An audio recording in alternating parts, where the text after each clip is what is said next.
ताई तुम्ही किती वर्षांनी स्त्रीनाशी एकत्र शेअर करणार? आता मध्ये कुठे केली होती? नाही, पण मुलाखत म्हणजे अशी इन्फॉर्मल मी पहिल्यांदा घेणार आहे. पहिल्यांदा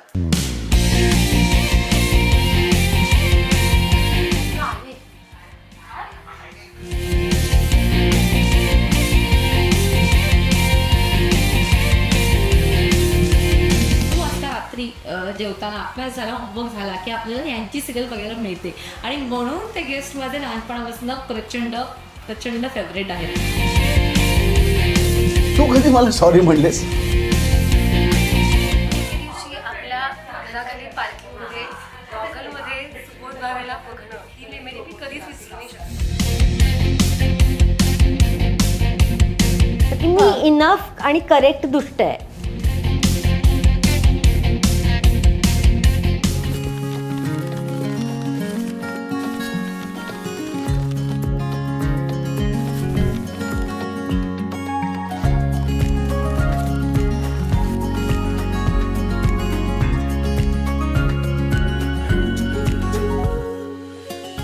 नमस्कार, मी रुजुता देशमुख. द अनुरूप शोमध्ये तुम्हा सगळ्यांचं पुन्हा एकदा मनापासून स्वागत.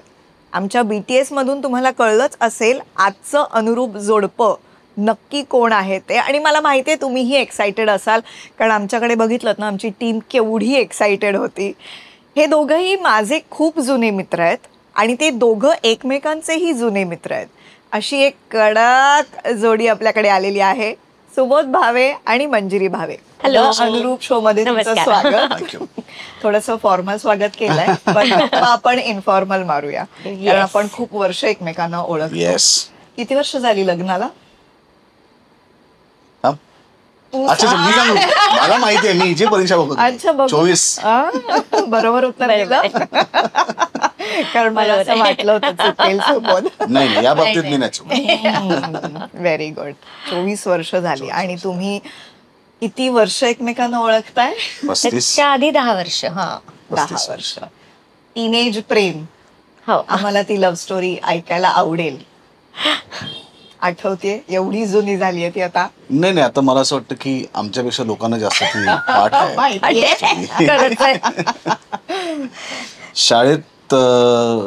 शाळेत होतो मी. 10वीची परीक्षा झाली होती, तिची 8वीची परीक्षा झाली होती.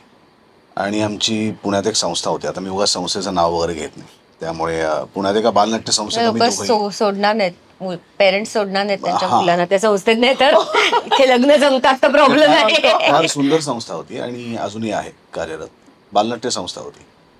तिच्या आधीपासून मी तिकडे जात होतो, पण 9वी-10वीचं वर्ष होतं, त्यामुळे आईला असं वाटत होतं की ह्यांनी आता 2 वर्ष तरी नाटक करू नये, कारण त्यानिमित्ताने अभ्यास करेल आणि मार्क चांगले मिळतील. म्हणून मी 2 वर्ष संस्थेत जात नव्हतो. त्याच 2 वर्षात ती तिथे आली, त्यामुळे आमची ओळख नव्हती झाली संस्थेत.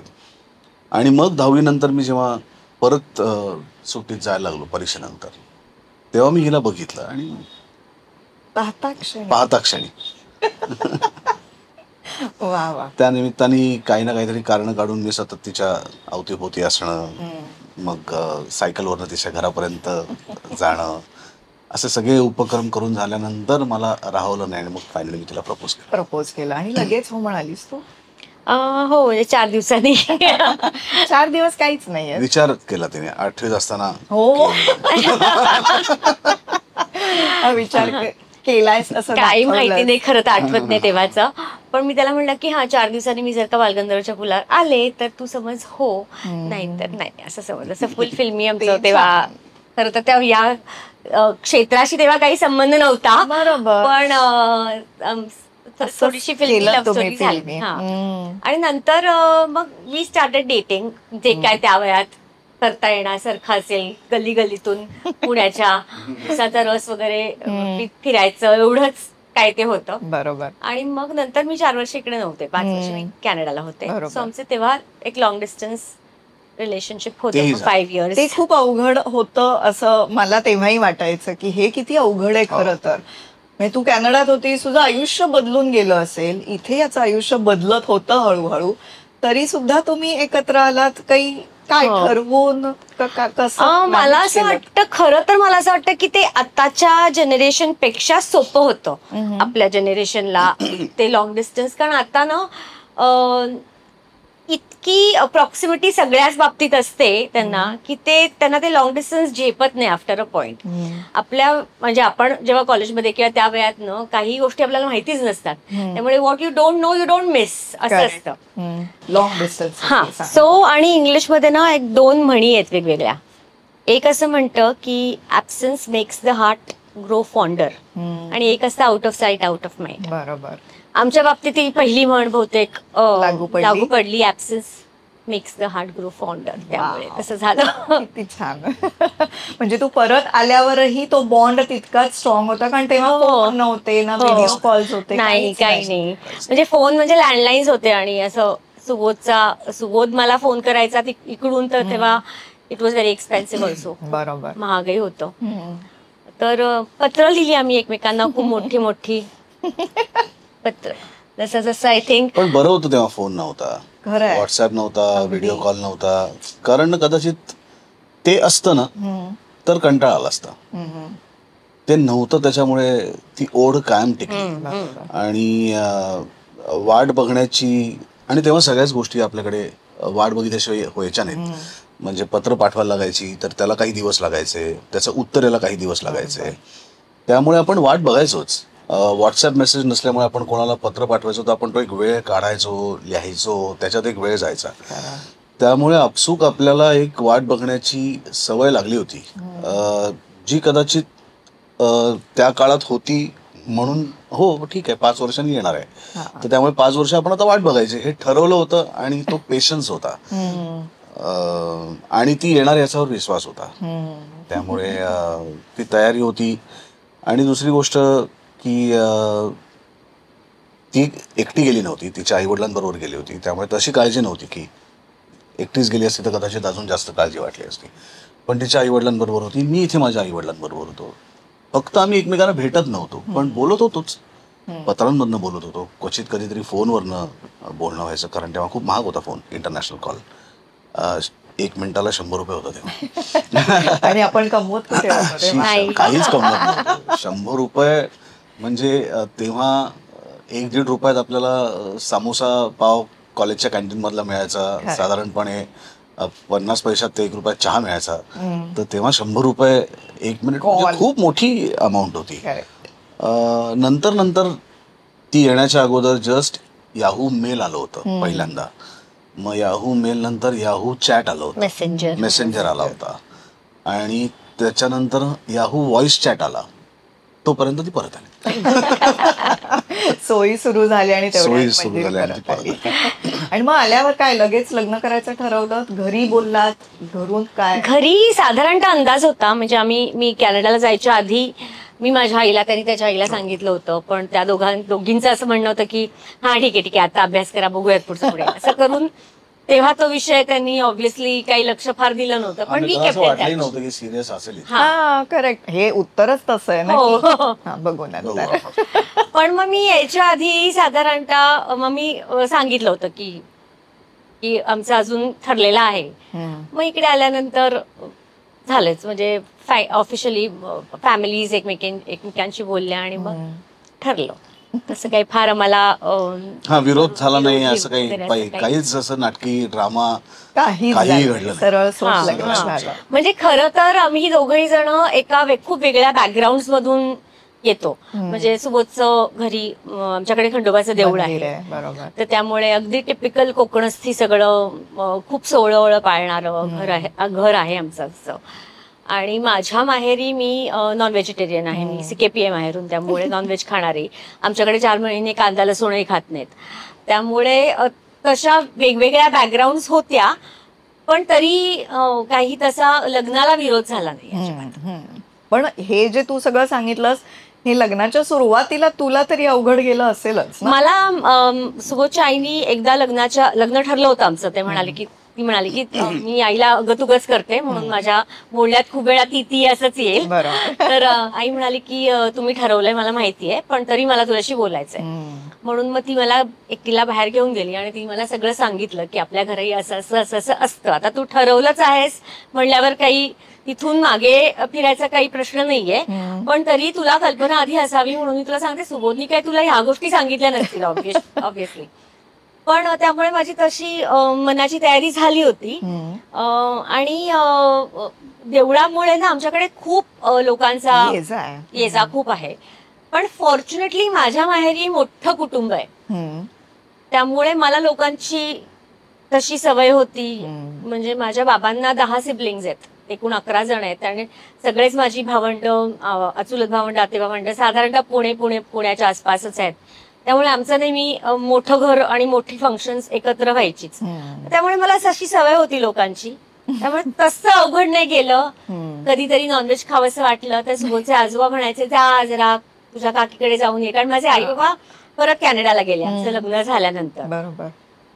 तर मग ते आजोबा सांगायचे जा काकीकडे खाऊन ये, काहीतरी जेवून ये, तुला बरं वाटेल. त्यामुळे तसं मला काहीच अवघड नाही गेलं खरं तर. वा वा, किती छान. म्हणजे तू ऍडजस्ट छान केलं आणि त्यांनीही ऍडजस्ट केलं. अगदीच समजून घेतलं. येस, किती छान. आणि पहिलं भांडण आठवत आहे का झालेलं लग्नानंतरचं?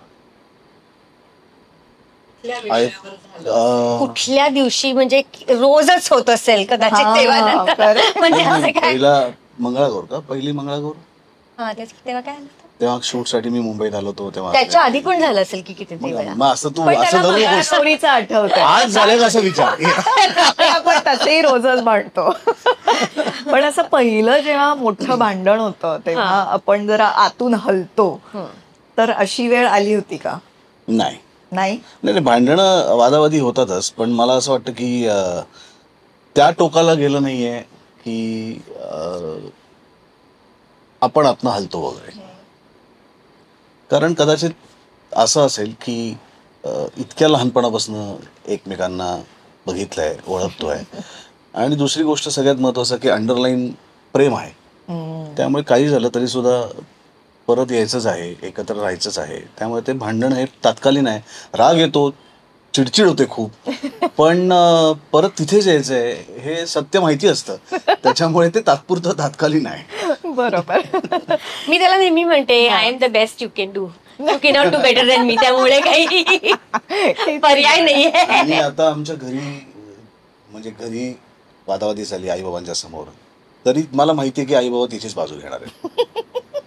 त्यामुळे काही उपयोग भांडून किंवा चिडून होणार नाहीये हेही कळतं. त्यापेक्षा तू झोपून जातोस असं मला वाटतंय. जी सुबोधची झोप नेहमी कमी झालेलीच इतकं काम करतो तो की हे बरं आहे ना. पण त्या क्षणी तुला झोप लागते, त्यामुळे सिच्युएशन्स मधून पळून जायला. सिच्युएशन मधून पळून नाही, ती एकमेव गोष्ट आहे जी मला जवळ करते. वा वा. आणि अशा वेळेला तू काय करतेस जेव्हा भांडण होतं, चिडचिड होते आणि हा झोपून आदळआपट बडबड खूप मी ना बोलून मोकळी होते, तर हा तसा थोडासा शांत बसतो किंवा सायलेंट ट्रीटमेंट देतो, तो जरा त्रास होतो. कारण मी बडबड बडबड बडबड करून माझ्या दुसऱ्या क्षणाला संपलेलं असतं माझ्या डोक्यातलं. पण मग अशी कधी वेळ आली की कोण सॉरी म्हणतं आधी? हे सॉरी तर मीच म्हणते. हो, वाव. कधी तू नाही कधी सॉरी म्हणत? कधीच नाही. तू कधी मला सॉरी म्हणलेस? कधीच नाही. आपण चॅट्स काढूया का? मी नाही डिलीट करत तुझे चॅट्स नव्हते तेव्हाच, पण सांगा मला. नाही सॉरी वगैरे असं नाही, आम्ही बस सोडून तो हा मैं पुढे असं काही सॉरी वगैरे. सुबोध प्लीज, तू शांत बसतोस बरं का? तू खूप दिवस मी शांत बसतो, पण तू काय सॉरी म्हणते धरून ठेवतो? नाही नाही, मी असं धरून बिरून नाही ठेवत. तू सॉरी म्हणते असं सांगू नकोस. मी धरून ठेवतो, मी शांत बसतो, हे मान्य आहे मला. सॉरी बिरी काही नाही, आपण विसरून आपण पुढे चालायला लागतो. चला पुढे. बरं मी सॉरी, मी हा प्रश्न विचारला. आणि आम्ही कोणीच कोणाला सॉरी म्हणत नाही. शाब्बास, तुम्ही पुढे जाता. हे आम्ही पुढे जातो.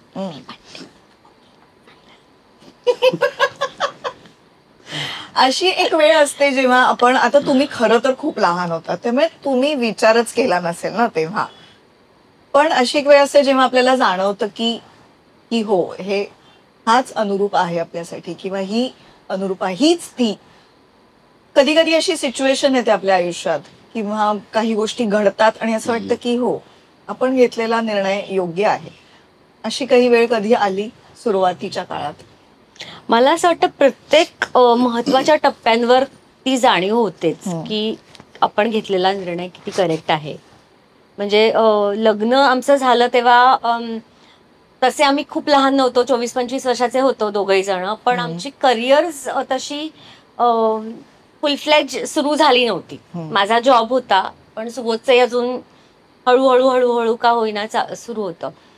पण मग आम्ही मुंबईत जेव्हा शिफ्ट व्हायचा डिसिजन घेतला तेव्हा, किंवा घर घ्यायचा डिसिजन घेतला तेव्हा प्रत्येक वेळेस वाटलं की ह्याची साथ आहे आपल्याला, त्यामुळे आपण घेतलेला निर्णय बरोबर आहे, हाच करेक्ट आपल्यासाठी आहे. हे मला असं वाटतं प्रत्येक महत्वाच्या ठिकाणी आपल्याला वाटत राहतं. आणि दुसरी गोष्ट की कामाच्या व्यापामुळे किंवा म्हणजे खूप मित्र खूप आहेत, प्रत्येकाविषयी तितकंच जिव्हाळा प्रेम आहे, पण कदाचित एका काळानंतर काम हीच माझ्या आयुष्यातली मोठी प्रायोरिटी आहे. म्हणजे त्याच्या पलीकडे कदाचित मंजिरी पण असेल, मुलं पण असतील, घर पण असेल, हे सगळंच नंबर 2 नंबर 3ला गेलं आहे आणि काम हे खूप प्रामुख्याने पुढे आलेलं आहे. ती गरज आहे म्हणून नाही, पण तो माझा श्वास आहे. म्हणजे त्याच्यावर माझं प्रेम आहे माझ्या कामावरती.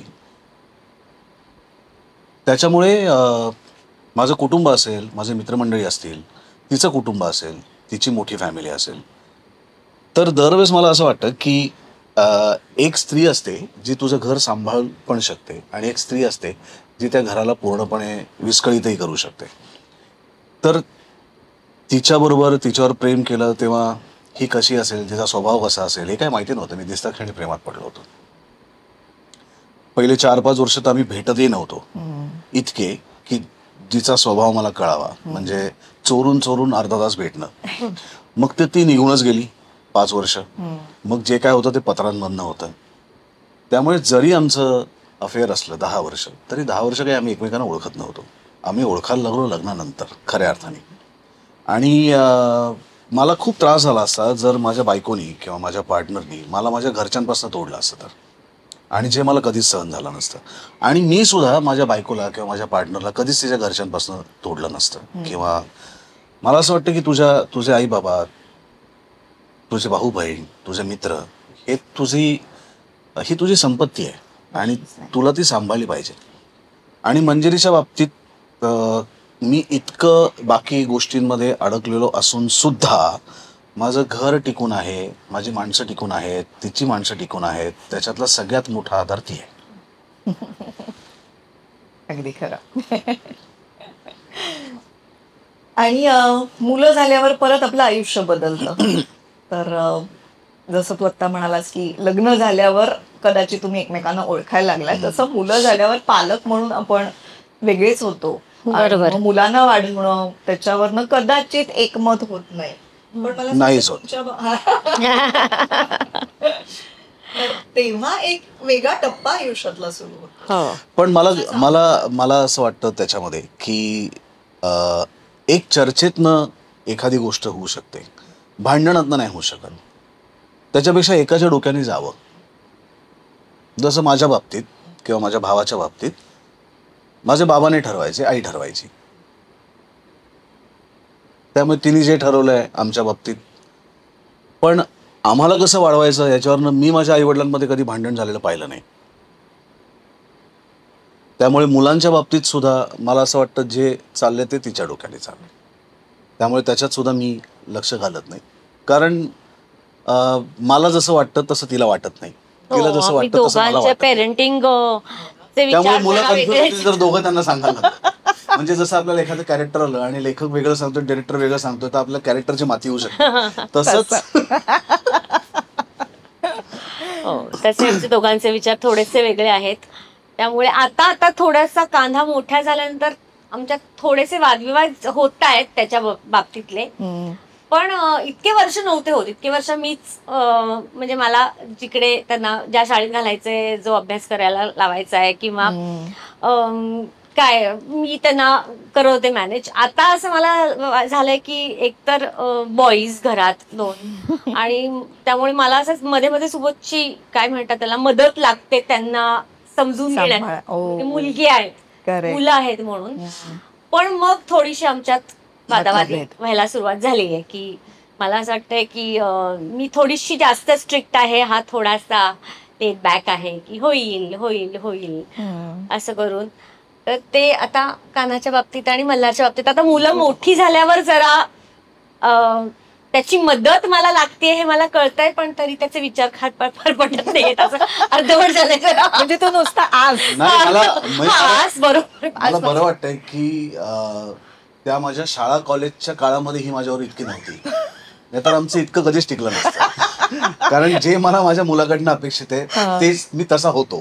त्याच्यामुळे असं काही नाहीये की, आणि हे आम्ही अर्धा तास भेटायचो ना उसाचा रस प्यायला, ती काय 24 तास माझ्यावर नसायची. ती जर असती तर कदाचित शक्यच नव्हतं. इतकं काही घडलं नसतं. आणि तू तुझ्या प्रोफेशन विषयी पण मला जाणून घ्यायचंय की तू IT-तून एकदम डायरेक्ट आता आमच्या क्षेत्रात आली, तर हा बदल तू कसा ठरवलास, यात याची साथ कशी होती, किंवा एकूणच तुम्ही सुरुवातीला वेगवेगळी क्षेत्र पूर्णपणे हे मॅनेज कसं केलंस? सुरुवातीला मला असं वाटतं वेगवेगळी क्षेत्र होती. तर मला मी IT मध्ये मी कम्प्युटर इंजिनिअरिंग केलंय, त्यामुळे मी खूप 2017 पर्यंत ऑन अँड ऑफ जॉब करत होते. ऑन अँड ऑफ नाही, 2013 पर्यंत मी एकाच कंपनीत होते पटनीमध्ये, आणि नंतर मग माझे 2 वेगळे जॉब झाले. तर 17ला मी जॉब सोडला कारण मल्हारही खूप लहान होता आणि ट्रॅव्हल खूप होता मला, म्हणजे आता पण खूपच आहे पण खरं तर रोज नाहीये, तू ठरवशील खरं तर रोज By तेव्हा. choice. आणि वेळा कुठल्याच म्हणजे IT मध्येही काही फिक्स टायमिंग आता राहिलं नव्हतं इतके वर्षांनी, आणि कुठल्या क्षेत्रात म्हणजे तुम्ही एकदा गेलात की कधीतरी घरी येणार असंच असायचं. तर मग आम्ही दोघांनी ठरवलं होतं की one of us needs to म्हणजे stay close to the kids, मुलांच्या जवळ कोणीतरी पाहिजे असं. कारण मधली 1-2 वर्ष आठवतात मला आठवतच नाहीत मुलं कशी टायांबरोबर वाढली, म्हणजे मोठी झाली एखाद्या वर्षाने. तर आम्हाला दोघांनाही असं वाटलं की नाही एक कोणतरी पेरेंट तरी पाहिजे. तर ऑब्व्हियसली मग मी म्हणलं की मी जॉब सोडते, पण तो म्हणला जॉब सोडून म्हणजे घरी नुसतं बसू नकोस, मग तू माझ्या डोक्यालाही त्रास देशील. म्हणजे हे त्याचं अंडरलाईन वाक्य असणारच ऑब्व्हियसली, मला तो इतका माहिती आहे त्यामुळे. मग मी कान्हास मॅजिक ऍक्च्युली त्यांनी 2009लाच रजिस्टर केलं होतं आणि 1-2 इव्हेंट्स त्याच्यामध्ये केले होते, ग्राउंड इव्हेंट्स वगैरे. मग तो म्हणाला की तू कान्हास मॅजिक कडे म्हणजे ते सांभाळ म्हणायला सोपं होतं, पण मग त्याचा सपोर्ट नसता तर मी काहीच करू शकले नसते. कारण हे इतकं वेगळं फील्ड आहे, इतकं खूपच माझ्या शिक्षणाच्याही काहीतरी वेगळंच आहे. तर त्यामुळे पण हळूहळू त्याच्याच ओळखीची माणसं, त्याच्याच ओळखीची टीम हळूहळू मी जमवत गेले. आणि मग आता असं झालंय की तो कान्हास मॅजिक बघत नाही, कारण तो त्याच्या ऍक्टिंग आणि डिरेक्शन प्रोजेक्ट्स मध्ये तसा बिझी आहे. पण मग कान्हास मॅजिक आता मी प्रोडक्शन मला हळूहळू जमतंय. कसं वाटतंय करायला? अचानक निर्मिती क्षेत्रात आलीस ते खूपच मजा येते, म्हणजे मला खूप आवडतंय. मी कॉर्पोरेटही तेवढंच एन्जॉय करायचे. मला कधी कधी माझं कॉर्पोरेट वर्ल्ड पण मी मिस करते थोडंसं, पण मला हे ऑन्टरप्रिनरशिप पण आवडतीये. इट इज रिस्की, त्याचे वेगळे चॅलेंजेस आहेत, पण ह्या फील्डमध्ये काय म्हणतात त्याला स्थिरावायला वेळ लागतो ऑब्व्हियसली सेटल व्हायला. तर हळूहळू जाते पुढे. आता माझं 3रं सिरियल चालू आहे, 3री प्रोजेक्ट चालू आहे, त्यामुळे हळूहळू होत आहे. पण जेव्हा सुरुवात केलीस तेव्हा अर्थातच तुला या क्षेत्रातलं खूप जास्ती माहित होतं आणि ही नुकती या क्षेत्रात येत होती, तर ह्याची मदत झाली की? डेफिनेटली नाही डेफिनेटली मदत झाली 100%. म्हणजे प्रोडक्शन करायचं तर एक तर finance is a big part of it obviously. तर जरी आम्ही फायनान्स काही लोन्स घेऊन किंवा काहीतरी पर्सनल काही म्हणजे लोन्स घेऊन जरी उभा केला असेल, कोणाकडून नाही घेतला, तरीही त्याचं म्हणणं होतं की तू छान काम कर, तू छान प्रोजेक्ट पूर्ण कर, पैसे येतील आपोआप, पैसे येतील. म्हणजे पैसे मिळवायचे म्हणून तू काहीतरी करू नकोस. तर हा एवढा कॉन्फिडन्स आणि एवढा सपोर्ट असल्यावर मी माझ्या पेसनी शिकत करू शकले. जे नुकसान नाही झालं आपलं कशात ऑब्व्हियसली, पण ती वेळ म्हणजे तो वेळ त्यांनी मला दिला की शिकून पुढे जायला, नाहीतर त्याच्या सपोर्ट शिवाय हे शक्य नव्हतंच, ऑब्व्हियसली नाही. वा, छान. तर थोडस एक मागे घेऊन जाते. मला एक किस्सा आठवतोय, तो तुम्हीच मला सांगायला हवाय. जेव्हा आपण आता आपल्याकडे समजा पैसा आहे, कुठे फिरायला जायचं हे आपण ठरवू शकतो, पण हनीमूनला तुम्ही गेलात तेव्हाचा एक किस्सा आहे, तर आठवतोय? हो. आम्ही चेहऱ्यावर प्रश्नचिन्ह आहे. नाही, मग आमच्याकडे कुठे पैसेच नव्हते हनीमूनला जायला. तर मग ते कसं मॅनेज केलं? मी एक सिरियल करत होतो आणि तेव्हा एक तर मुंबईत राहत नव्हतो, पुणे मुंबई करत होतो, त्यामुळे जे काही थोडेफार पैसे मिळायचे ते सगळे प्रवास खर्चातच निघून जायचे. आणि नॉर्मली आपल्याकडे 3 महिन्यांनी पैसे देतात, तू नवीन असल्यामुळे त्याला काही 3 ते 5-6 महिने पण होतात आणि कोणाकडे मागणार. तर त्या सिरियलचे पैसे येतील असं मला वाटलं होतं, जे आलेच नाहीत लग्नाच्या आधीपर्यंत. आणि लग्नाच्या दिवशी माझा एक मित्र होता त्या प्रोडक्शन हाऊसमध्ये, तर त्यालाच माझ्याविषयी खूप की वाटली म्हणून त्यांनी बिचाऱ्याने भांडून माझा चेक काढला आणि त्यांनी लग्नाच्या दिवशी मला आहेर म्हणून चेक दिला. आता तेव्हा मुंबईचा चेक, माझी बँक पुण्याची, मुंबईचा चेक पास व्हायला तेव्हा 10 दिवस लागायचे आणि पैसे नव्हते, त्याच्यामुळे काही ठरवलं नव्हतं. पण माझ्या आत्यानी ती एका कुठल्या तरी क्लबची एका हॉटेलची मेंबरशिप त्यांनी घेतली होती. मग त्यांनी त्या हॉटेलच्या मेंबरशिपचं एक 7 दिवसाचं पॅकेज त्यांनी आम्हाला गिफ्ट केलं. त्यामुळे हॉटेलचा राहण्याचा प्रश्न संपला. मग माझ्या मित्राकडनं आईबाबांनी तिकीट काढून दिली होती, त्याच्यामुळे प्रवासाचा खर्च गोव्याला गेलो संपला. पण गोव्यातल्या खर्चासाठी पैसे नसल्यामुळे फायनली माझ्या एका शाळेच्या मित्राकडनं मी पैसे उधार घेतले आणि त्याला म्हटलं मी तुला आल्यानंतर देईन, तोपर्यंत चेक पास होईल. आणि असं मी उधार की जिंदगी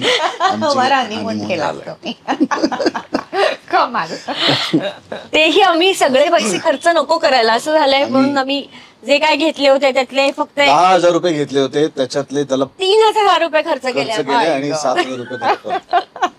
आणि मग त्यानंतर किती वर्षांनी छान मनसोक्त खर्च करून फिरायला गेलात पहिल्यांदा? नाही, मग आम्ही खूप ठिकाणी बऱ्यापैकी गेलो. मग आय थिंक 1-2 वर्षांनी, नाही त्याच्या पुढच्याच वर्षी आपण उटीला गेलो. म्हणजे 1 वर्षांनी, 1-1.5 वर्षांनी उटी, बेंगलोर, मैसूर असं काहीतरी करून आलो. पण त्याच्यानंतर डोक्याला त्रास वा. आता आपल्या खंडोबाच्या मंदिरात एवढा सगळा उत्सव वगैरे असतो आणि सुरुवातीच्या काळात काहीतरी वादावादी झाली होती आणि चिडचिड झाली होती मंजिरीची, तर ते सांभाळलं कसं तेव्हाचं, किंवा तेव्हा काय झालं? त्या बाबतीत खूप वेळा होते अजून, कारण मला असं वाटतं जरी हा देवळात वाढलेला आहे तरी पण ह्याच्यापेक्षा जरा 1% जास्त आध्यात्मिक किंवा जास्त आवडीने करणारी मी, म्हणजे तो करत नाही असं नाही म्हणायचं मला, पण काय म्हणतात त्याला, आता तो रोज तिकडे गेला की त्याचे हात मनोमन जोडले जातात आपोआप. म्हणजे त्याला वाटत नाही का, तर नाही असं नाहीच, म्हणजे त्याला तेच वाटतं फक्त देवळा, म्हणजे आस्था त्याला आहेच. पण जे उत्सवाची कामं किंवा तिकडे कामं असं करण्याची वेळ येते, त्या फॉर सम रिझन त्याच्या करिअरमुळे किंवा त्याच्या कामामुळे त्याला ती जमत नाही, आणि त्याच्यामुळे आमची खूप वेळा वादावादी होते की हे खरं तर तू करायला पाहिजेस असं खूप वेळा माझं होतं. आणि अगदी सुरुवातीला तर लग्नाच्या असं झालं की मी पुण्यातच जॉब करत असल्यामुळे मी सुट्टी घेऊन तिकडे 10 दिवस उत्सव असायचा आमचा. आता 8 दिवस उत्सव मोठा असतो आमच्याकडे, 8 दिवसात जवळजवळ 1000-1200 पान जेवून जातं, मोठा उत्सव असतो. तर तेव्हा मी सुट्टी घेऊन तिकडे होते, पण हा शूटिंग करत फिरत होता. आणि मला असं झालं की अरे मी आत्ता आलीये ना तुझ्या घरात, मला हे सगळं नवीन आहे तरी मी करतेय ना, तुला काय होतंय, तू काय शूटिंग करत फिरतोयस बाहेर. तर त्यामुळे तेव्हा खूप भांडणं झाली होती की, आणि तेव्हा त्यांनी मला सांगितलंच नव्हतं की मी येणार नाहीये. एक प्रयोग करून डायरेक्ट तिकडूनच मुंबईला शूट वगैरे करायला गेला. मला शेवटी आईने सांगितलं की नाही त्याला काम आहे त्यामुळे तो नाही येऊ शकणार आहे वगैरे. म्हणजे न सांगताच ही सिच्युएशन मॅनेज, कारण सांगून शांत चित्ताने मला शूट करायचं होतं.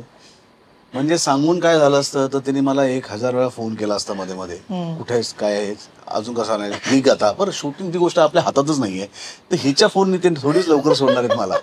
त्यामुळे नकोच, आईला सांगा, आईला सांग, तू तिला सांग.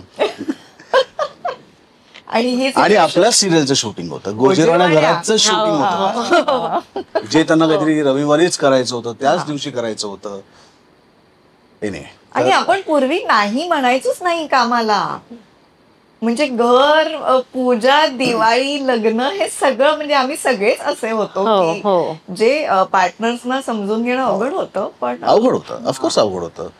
आणि मला असं व्हायचं की एवढं काय त्याच्यात तुझं, हे महत्वाचं आहे ना.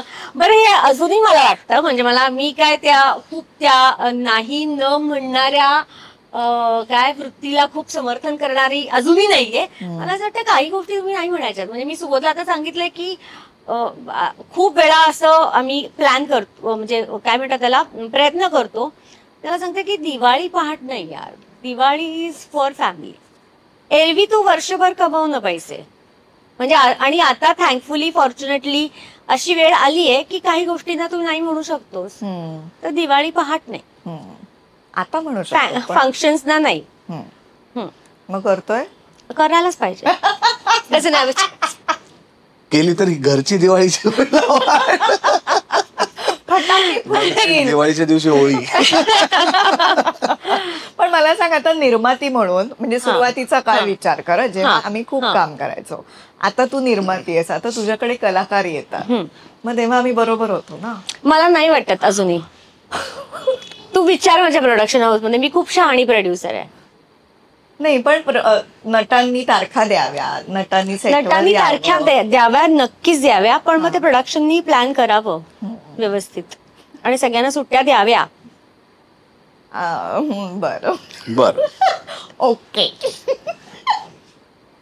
म्हणून शांत राहायचं आणि झोपून द्यायचं.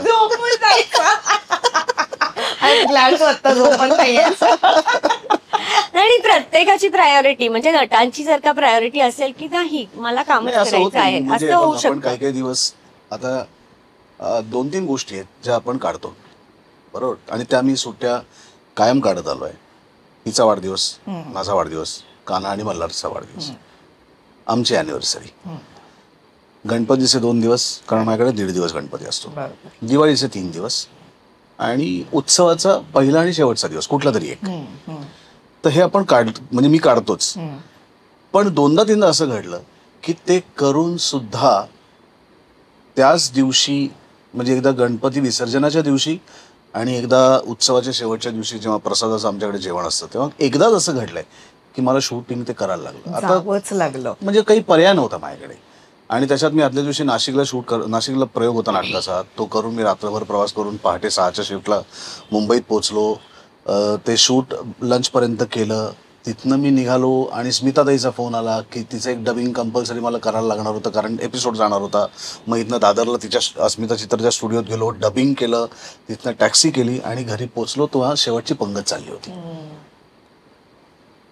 मग आमचा एक 2-3 दिवसाचा अबोला पॉज, शांतता आहे घरात, वादळी शांतता, काहीच. आणि उलट मला ना राग यायचा की आई म्हणजे जाऊ देत ग असं.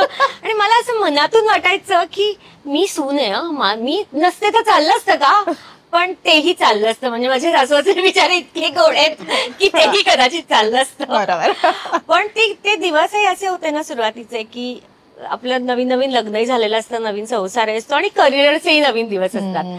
त्यामुळे ते सगळंच बॅलन्स खरं तर करणं, म्हणजे इथेही वेळ पाहिजे तिथेही वेळ द्यायला हवाय असंही होतं ते सगळे. आणि तेव्हा आपण इतके नवीन असतो होता की आपण खूप प्रयत्न करत असतो की समजून सांगण्याचा प्रयत्न करत असतो, पण आपण असं नाही करू शकत ना की आपण गेलोच नाही. आणि तो काळ पण वेगळा होता, आत्ताचा हो काळ पण हो वेगळा आहे. हो हो अगदी अगदी. म्हणजे आता तू म्हणतेस तसं आत्ताचे जे कलाकार आहेत ना टेलिव्हिजनवर काम करणारे, तेही खूप म्हणजे तेही खूप फोकस्ड किंवा त्यांना माहिती आहे. मला असं वाटतं की आपल्या पिढीला we wanted a little of everything. आपल्याला हेही हवं होतं, म्हणजे करिअर तर करायचंच होतं. किंवा असं होतं का, असाही विचार कर की आम्ही जेव्हा सुरुवात केली तेव्हा टेलिव्हिजनची पण सुरुवात होती. हो. तर आमची धडपड ही अशी होती की आपल्याला काम मिळावं, चांगलं काम करावं, जे आता सेटल्ड सिच्युएशन आहे. मला हे मान्य आहे की कलाकारांना स्ट्रगल आता जास्ती करावं लागतं, पण नाही, उलट मी तुला म्हणते की तुम्हालाच करावा लागला होता स्ट्रगल जास्ती. आत्ताच्या कलाकारांना ना माहितीये की मला फक्त कामच करायचंय किंवा मला नाही करायचंय, हे ते सांगू शकतात आणि ते म्हणजे ते सोडायचे. आत्ताची नवीन पिढी म्हणते मी, they okay with not getting that work as well, किंवा मग मला हेच करायचंय. मग त्यांना ते फॅमिली लाईफही नको असतं. पण आपल्या पिढीला मला असं वाटतं सगळंच थोडं थोडं हवं होतं, त्यामुळे तेव्हाचा स्ट्रगल जास्ती होता. असं म्हणतेस तू. म्हणजे त्यांना असं नव्हतं की फक्तच मला करिअर करायचंय, असं होतं का फक्त करिअर नाही, मला घराचंही हवंय, मला बायको मूल पण हवंय. घरही नवीन हवंय, सगळंच हवं होतं. त्यामुळे तो स्ट्रगल मला असं वाटतं इट वॉज डिफिकल्ट मोर. पण मग या सिच्युएशन मध्ये जेव्हा वादावादी किंवा नवरा बायको म्हणून सेटल होतोय, एकमत होत नाही, यातून आपण मार्ग काढतो. तुम्ही कसा काढलात मार्ग? मला असं वाटतं इव्हेंच्युअली तुला खूप वाद घातल्यानंतर कधी कधी शांतपणे विचार केलास की तुला बाजू पडते ना, तू दोन्ही बाजूंचा विचार करतोस. आणि जर ते त्याच्यात काही नुकसानकारक नसेल तर मला असं वाटतं की समोरच्याच्या याने जायला काही हरकत नाही. म्हणजे हट्टीपणा जर आपण टाळला, वाद जरूर घालावे पण हट्टी असू नये, ठेवायची एक गोष्ट धरून कशाला ठेवायची, दुराग्रही असू नये. भांडण होऊन तर संपलं गेलं, वाद व्हावेतच.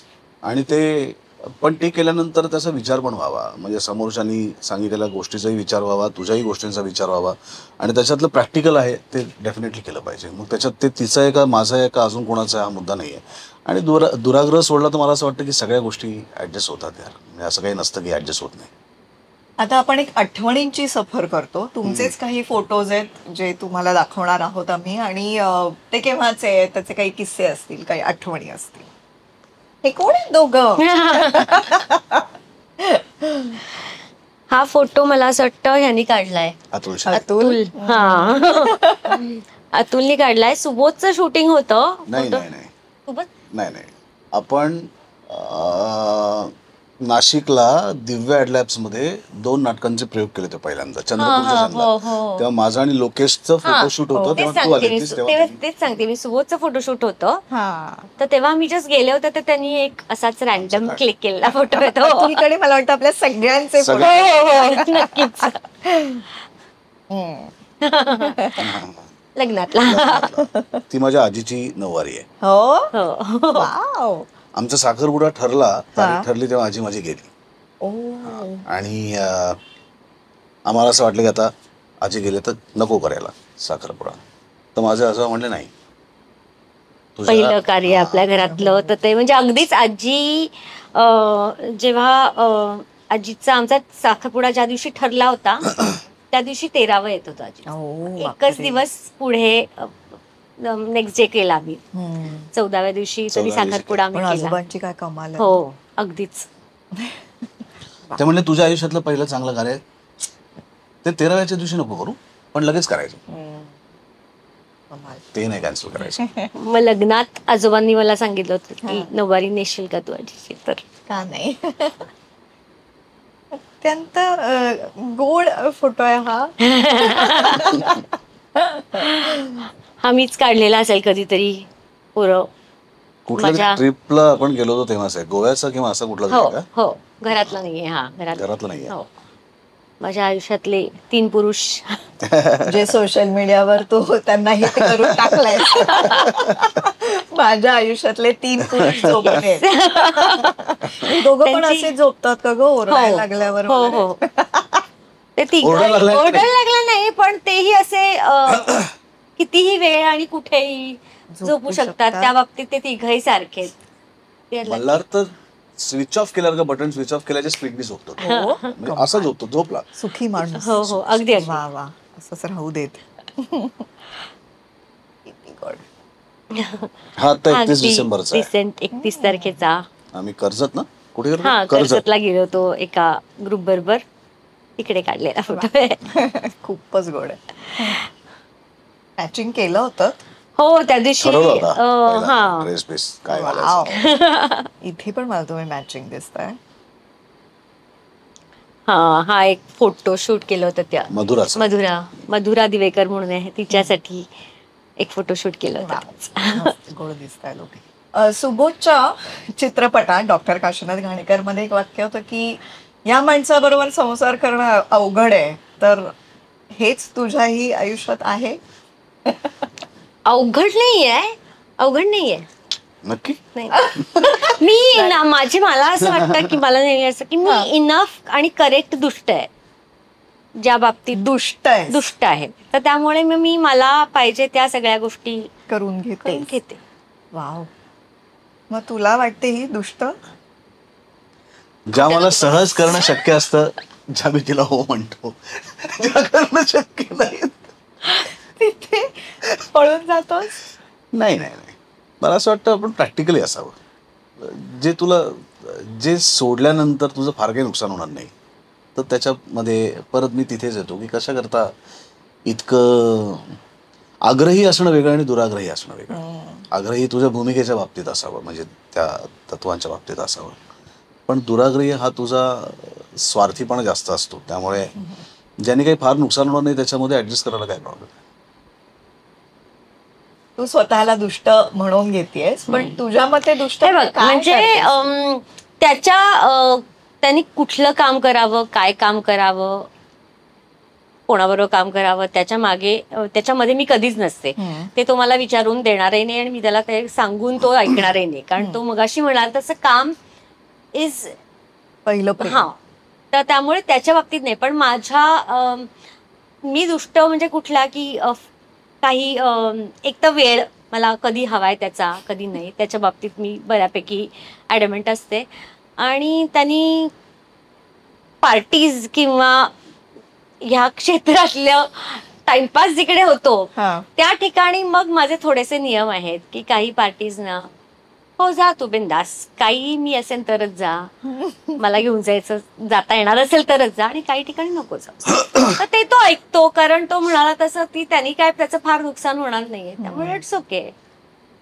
असा तुझा दुष्टपणा. हा. आणि घरात काही नाही, घरात रोजच्या आयुष्यात छोट्या छोट्या गोष्टी असतात बघ, अगदी छोट्या छोट्या गोष्टी, की हा कप इथे नाही ठेवायचा आहे, हा टॉवेल इथे, अशा काही आहेत का गोष्टी? आम्ही खरं तर एकमेकांना नाही सांगितलं पाहिजे हे, कारण आम्ही दोघंही तसेच आहोत. त्यामुळे उगाचच तू मला हे उचलायला सांग, मी तुला उचलायला सांगेन. याच्यात आपण कशा म्हणजे का महत्व द्यायचं की त्याच्यामुळे म्हणजे घरात खूप पसारा असतो का, तर नाही. बरोबर. पण असं काही इतके आम्ही दोघं असे नाही की हा कप असाच ठेवायला पाहिजे, हा इथेच ठेवायला पाहिजे. ओएसडी वाले नाही, ओसीडी नाही, ओसीडी दोघांनाही नाहीये. छान.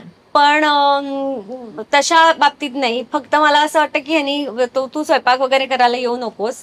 मध्ये कोविडच्या बाबतीत, कोविडमध्ये कसं झालेलं की आता मी स्वयंपाक करणार आहे वगैरे वगैरे वगैरे, मला आता स्वयंपाक शिकायला पाहिजे. एक दोन दिवस मला मजा वाटली, पण नंतर असं आलं की नको, कारण तो स्वयंपाक करता करता, आणि तेव्हा कोणी ताया बाया कोणीच नव्हत्या, सगळीच कामं. तर म्हणलं की हे दुप्पट काम होतंय, त्यामुळे तू शिकता शिकता जे काय करून ठेवतोय इकडे, आवडत नाही स्वयंपाक वगैरे, तर त्यामुळे खायचं काम आपलं तेवढं आपण करावं. मला भांडी घासायला आवडतं, मला केअर काढायला आवडतं, मला घर स्वच्छ करायला आवडतं, लाद्या पुसायला आवडतात. म्हणजे आमच्याकडे एखादं गेट टुगेदर, एखादी पार्टी असेल, तर पार्टी झाल्यानंतर जे क्लीनअप असेल तर ते हा आनंदाने करतो. मग ते झाल्यानंतर, किंवा पुण्याला पण उत्सव झाला, म्हणजे उत्सवाचा दिवसभराची कामं झाली की रात्री गाद्या घालायच्या, आवरून ठेवायचे. ते हे कष्टकरी जमा कामगार, आपण कारण स्वयंपाक एक तर त्याची मला आवड नाही अजिबात खाण्याची, आणि खाणं जर चांगलं दुसरं कोणीतरी बनवत असेल तर आपण अजून कशाला वाईट खाणं करून स्वतःच खायचं कौतुक. काय केलं होतंस लॉकडाऊन मध्ये? पावभाजी केली होती, दिवस जमली? हो हो हो हो हो. अच्छा. म्हणजे काय मनापासून केलं तर सगळं जमू शकतं ना. चहा कॉफी वगैरे ते मी करतो. नाही, पण चहा पूर्वी त्याचा फार वाईट व्हायचा, आता जरा चांगला होतो. अगदी एक दिवस मला आठवत आहे, विमेन्स डे म्हणून सकाळी उठून चहा करून ठेवला, आणि वाईट पाचट चहा होता. तर मला असं वाटलं की नको करूस तू चहा बी, वुमेन्स डे वगैरे. नाही, पण आता सकाळी उठल्यावर चहा तोच कर. हो, वा वा, किती छान. पण ही जेस्चर किती छान आहे की विमेन्स डे ला वाईट होईना, त्याला असं काहीतरी करावं असं वाटलं तुझ्यासाठी. हो, ते मध्ये मध्ये तो असे काही काही छोटे छोटे सरप्राईजेस देत असतो. म्हणजे अगदी छोटेसे. हा एक त्याचा मस्त कुठेही शूटला गेला बाहेर हा. की मी न सांगता तो माझ्यासाठी तिकडून साडी घेऊन येतो. हो वा. साड्या साड्या एक नाही. पहिलं गिफ्ट आठवत आहे मंजिरी? हो तुळशी बागेतले काय कानातले वगैरे मला आठवत आहेत. हो हो ना तुळशी म्हणजे अगदीच 8वी 9वीत असताना. वाव. हो हो. पण मग हे नाविन्य नात्यातलं टिकवून ठेवण्यासाठी असं घेतलेला एफर्ट आहे की आपोआप? कारण आपल्याला आता 24-25 वर्ष. नाही, मला आवडतं हा. नाविन्य. आता आपण हे करूया म्हणजे नाविन्य टिकून राहिलं असं काही फोकस त्याच्या पाठीमागे, काही विचार काही त्याच्या पाठीमागे असतो. मला जेन्युइनली तिच्यासाठी, माझ्या आईसाठी, तिच्या आईसाठी, मंजिरीच्या बहिणीसाठी आणि आमच्याकडे काम करते ती श्रद्धा, तर ह्यांच्यासाठी मला मनापासून साड्या आणणार आवडतात. तो आणि आणतो तर सगळ्यांसाठी, आमच्या सगळ्यांसाठी आणतो. तर म्हणजे कान्हा आणि मल्हारच्या मुंजीची खरेदी जाऊन आम्ही कुठे जाऊन केली अशी झालीच नाही. कारण त्याच्या आधी एकदा हैदराबादला आणि एकदा आय थिंक हैदराबादला बेळगावला असं त्याचं काहीतरी शूट आणि कामानिमित्त तो गेला होता आणि तेव्हाच त्यांनी सगळ्यांच्या साड्या तिकडूनच घेऊन आला होता येताना. आणि तो मला फोन नाही करत, तो मला विचारत नाही की ही घेऊ का, ही घेऊ का, ही घेऊ का. नाही. आणि आवडतं तुला? हो. म्हणजे चॉईस छान हो आहे. हो आवडतात. आणि मला आवडतं, मला शॉपिंग करायला खूप आवडतं. वाव किती छान. मस्तच. आपण नेहमी मैत्रिणी नट्यांविषयी बोलतो आणि सुरुवातीच्या काळात हे अवघड होतं. आपला नवरा या क्षेत्रात असणं, तो हिरो असणं, त्याच्याबरोबर अनेक नट्यांनी काम करणं, कधी जेलसी निर्माण होते, कधी वाईट वाटतं. किंवा अनेक चित्रपटात सुबोधनी काम केलंय, अनेक गाणी करावी लागतात, कधी कधी इंटिमेट सीन्स करावे लागतात. बायको म्हणून तुला काय वाटतं? तू ते कसं हँडल केलंस? किंवा एकमेकांवर विश्वास असणं हा जो मुद्दा आहे याविषयी तुम्ही दोघेही काय सांगाल? मला असं वाटतं या क्षेत्रातल्या नाही पण कुठलीही बायको कुठल्याही नवऱ्याबद्दल जेवढी पॉझिटिव्ह असते तेवढीच मी पॉझिटिव्ह आहे त्याच्याबद्दल. इथे ह्या क्षेत्रात ते समोर दिसतं, त्यामुळे ती एक जेलसी एक 10% जास्ती किंवा 50% जास्ती असेल जीही माझ्यात आहे. मी अजिबात समजूतदार बायको नाहीये की त्यामुळे पण मग काही गोष्टी त्याला मी सांगितल्यात की काही काही सीन्स नाही करायचे, नाही करायचे, नाही म्हणत्या प्रोजेक्ट्सला, इट्स ओके. आणि आय थिंक ते प्रोजेक्ट्स एवढे महत्वाचे नसतील तर तो त्यांनी नाही म्हणलंही असेल कदाचित किंवा काही. कसं त्याच्याबद्दल ऍडजस्ट केलं तर ते 5-6 वेळा काय पहिल्यांदा बघून भयंकर त्रास झाला असेल एखादा सीन किंवा काही एखादा शॉर्ट एखादं गाणं. पण घरी येऊन कदाचित त्याला मी चिडचिड केली असेल, मला आठवत नाही. असं काय झालंय कधी? खूप वेळा झालं. झालं असेल ना. हा काही तू कसं मॅनेज करतोस मग अशा वेळेला? कारण हे ऐकून काम सोडून आहे, हे देतो. कसं समजा ऐकून सोडून देतो. आर्ग्यू करायचं नाही. स्वगत श्रोता दुसऱ्या दिवशी कामाला जायचं. वाद घालत बसायचं नाही. कारण काही वाद घालून काही काही गोष्टी अशा असतात ना ज्याच्यावर वाद नाही घालू शकत, कारण ते समोरच्याची ऐकण्याची. पण फॉर्च्युनेटली सुबोधचे एवढे इंटिमेट सीन्स असलेले काही प्रोजेक्ट्स अगं केले नसतील तुला घाबरून? हा मग दॅट इज गुड ना. I am sorted. किंवा केले असतील आणि ते कट जरी झाले असतील तरी तरी आय एम ओके. मला दाखवू नका. मी काही काही त्याचे पिक्चर बघितलेच नाहीत, मी नावं नाही सांगणार. पण काही काय म्हणजे मला आवडतं की त्याचे बालगंधर्व, मनुष्य, हे सगळं आवडतं मला. मला बायोपिक मिळण्याचं कारण आणि त्याला असा श्राप दिला होता, म्हणलं की तुला कधीच हिरोईन नाही मिळणार, तू व्हिलन तरी असशील. नाही तर तू हा कुठल्या प्रकारचा सपोर्ट आहे कलाकाराला? तुला चांगले प्रोजेक्ट्स मिळतील. चांगले प्रोजेक्ट्स नाही का मिळाले त्यांनी? मग त्याच्यासाठी त्यांनी खूप कष्टही हो घेतले. हो अर्थात अर्थात अर्थात. पण आर्ग्यू नाही करायचं. या बाबतीत आर्ग्यू केलं की ते अजून वेगळ्या दिशेने जाऊ शकतं. जाऊ शकतो.